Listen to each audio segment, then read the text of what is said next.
સ્થાનિક સ્વરાજની ચૂંટણીના પગલે ભાજપની તૈયારી શરૂ. આજથી ઈચ્છુક ઉમેદવારોની સેન્સ લેવાની પ્રક્રિયા હાથ ધરવામાં આવી.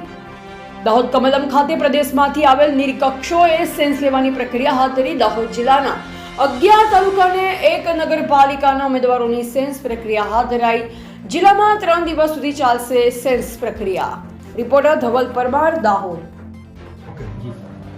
ભારતીય જનતા પાર્ટીમાં લોકશાહીનું મહાપર્વ એટલે ચૂંટણી. ભારતીય જનતા પાર્ટી અને એનો દરેક કાર્યકર્તા ચૂંટણીને એક ઉત્સવ તરીકે ઉજવે છે. આ જે ચૂંટણી છે એ સ્થાનિક સ્વરાજ્યની ચૂંટણી છે. ભારતીય જનતા પાર્ટીના કાર્યકર્તાએ પોતે લડવાની ચૂંટણી છે. 254 તાલુકા પંચાયતની સીટો, 36 નગરપાલિકાના કાઉન્સિલરો અને 50 જિલ્લા પંચાયતની સીટો, આમ કુલ 340 સ્થાન માટેની આ ચૂંટણી છે. આ ચૂંટણી માટે પ્રદેશમાંથી નિરીક્ષકોની 2 ટીમો આવેલી છે અને બંને ટીમો આજે 31 તારીખ, આવતીકાલે 1લી તારીખ અને 2જી તારીખ 3 દિવસ જે કોઈ ભારતીય જનતા પાર્ટીનો કાર્યકર્તા છે એને રૂબરૂ સાંભળી અને એનો ઓપિનિયન લેવાનો છે અને પછી જિલ્લાની સંકલન મળી અને પ્રદેશ પાર્લામેન્ટરી બોર્ડમાં ઉમેદવાર નક્કી થશે.